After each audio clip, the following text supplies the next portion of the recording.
Doutor Silveira, para mim, foi um pai. Homem de bem. Ele inspirou e inspira a minha vida. Um ser humano maravilhoso. Digno do tempo que viveu neste planeta.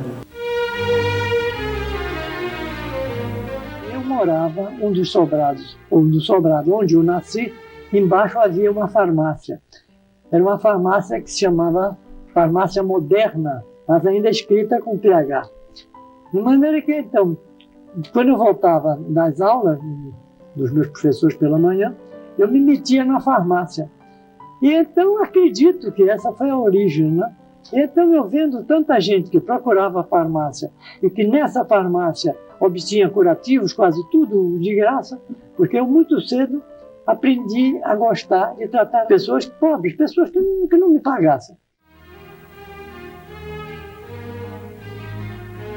José Silveira nasceu em Santo Amaro da Purificação, no interior da Bahia, em 3 de novembro de 1904. Veio de uma família pobre, mas seu pai era letrado e foi professor na Faculdade de Engenharia Agrícola.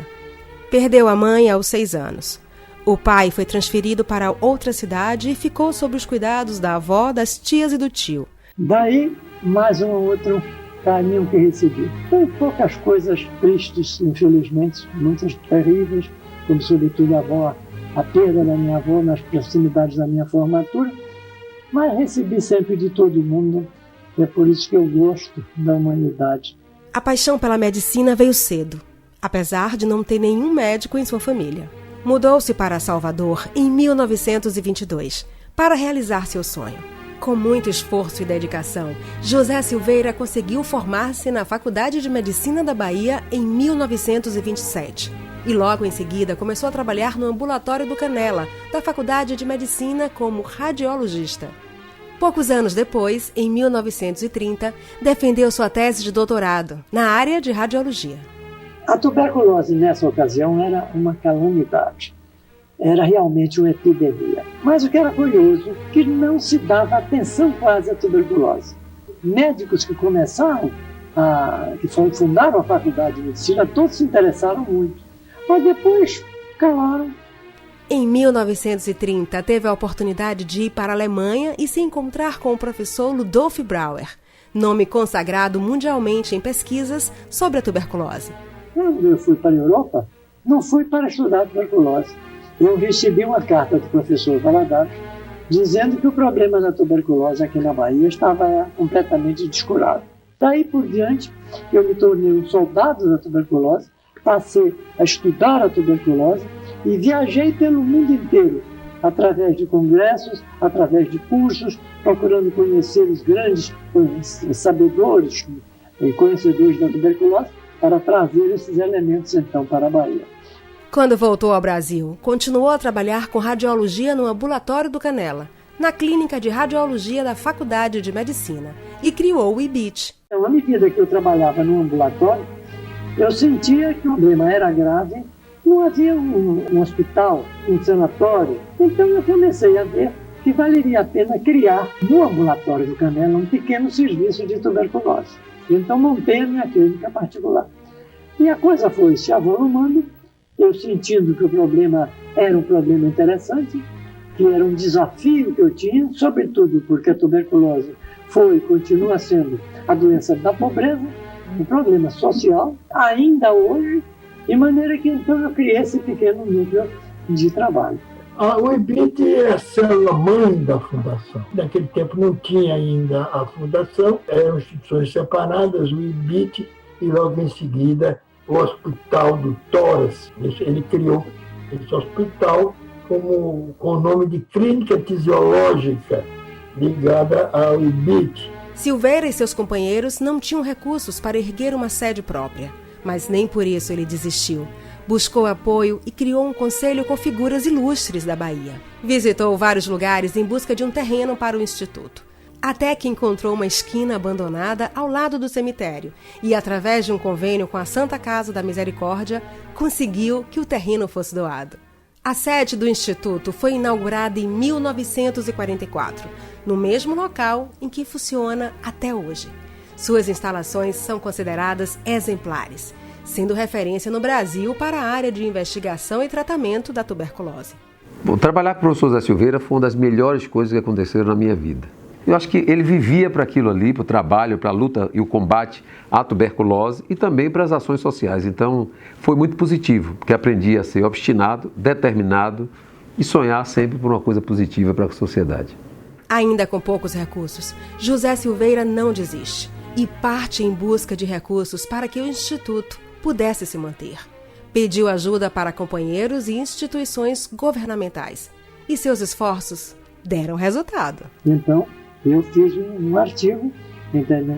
Mostrando como era perigoso botar o nome da gente no hospital.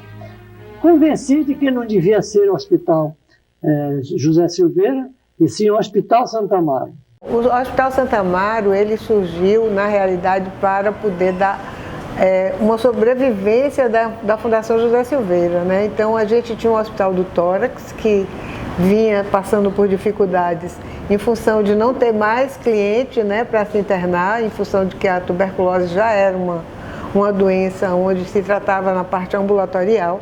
E essa instituição desse tamanho, com o hospital parado, né, onde veio a ideia de um dos conselheiros da fundação na época de transformar o Hospital Santa Amaro numa unidade produtiva, numa unidade mantenedora da Fundação José Silveira, visando exatamente a sobrevivência da instituição. Mas um belo dia, fizeram uma fundação. E aí, a sociedade em peso, posso dizer em peso, porque ela veio chefiada com a assinatura do governador do estado, com o arcebispo da Bahia, com a assinatura maravilhosa de Irmã Dulce. Um livro inteiro com 400 e tantas assinaturas de colegas, de médicos, de engenheiros da Bahia inteira, pedindo que eu aceitasse o nome de Fundação José Silveira.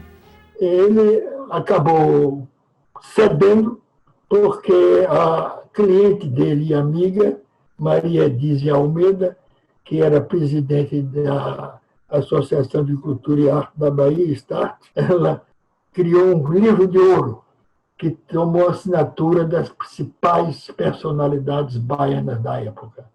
Silveira afirmava que sem a população sair da miséria, a má alimentação e as habitações insalubres, o tratamento da tuberculose seria ineficiente e não se permitiria um padrão razoável de vida. A Fundação sempre foi atuante na comunidade do Calabar, em todos os aspectos. O nosso povo aqui sempre foi atendido pela Fundação no tratamento da tuberculose. A escola aberta ela foi construída por moradores. Hoje a nossa escola tem uma estrutura de poucas escolas públicas de Salvador. Isso por conta deste projeto que a Fundação buscou para a comunidade do Calabar. Uma pessoa muito importante para José Silveira e que sempre o apoiou, passa a ter papel fundamental em seus projetos. Eu posso declarar que eu não teria levado o IBIT para adiante se não tivesse a sua companhia e a sua inspiração. Ela foi talvez a maior colaboradora que eu tive. Ivone Silveira promoveu campanhas para aquisição de alimentos para cestas básicas e tecidos para a produção de cobertores, com o intuito de doar aos pacientes em tratamento da tuberculose. Também conseguiu recursos para auxiliar no pagamento de aluguel de moradias, pois a maioria dos pacientes era abandonada pela família. Tudo que existe aqui, a gente tem que agradecer a Dona Ivone, que era muito caridosa, tinha um coração imenso, e disse: Silveira, você precisa dar comida a eles. Na década de 1990, a Fundação José Silveira amplia o trabalho social na comunidade do Calabar, englobando também ações de educação em saúde, habitação, saneamento básico, geração de renda, entre outros. Criou-se um posto de saúde cujo nome foi em homenagem a Ivone Silveira, pelo trabalho social desenvolvido no IBIT. Fui o primeiro motorista da fundação e trabalhando sempre com o professor, eu é que servia a ele, tinha muita consideração a mim. Sinto muita saudade dele, tanto ele como a Dona Ivone. A Fundação José Silveira existe porque houve uma mulher chamada Ivone Silveira, que começou o IBIT com ele. No próximo episódio, vamos conhecer ainda mais sobre esse médico que mudou a história da tuberculose não apenas na Bahia, como no mundo, e sobre a ciência na trajetória da Fundação José Silveira. com essa pretensão todo o Instituto Brasileiro para a Investigação da Tuberculose, daí o nome de IBIT, né? Que, segundo um grande amigo meu, um grande conhecedor de latim, disse: não se preocupe que IBIT é o futuro do verbo ir, ele irá, e de fato foi.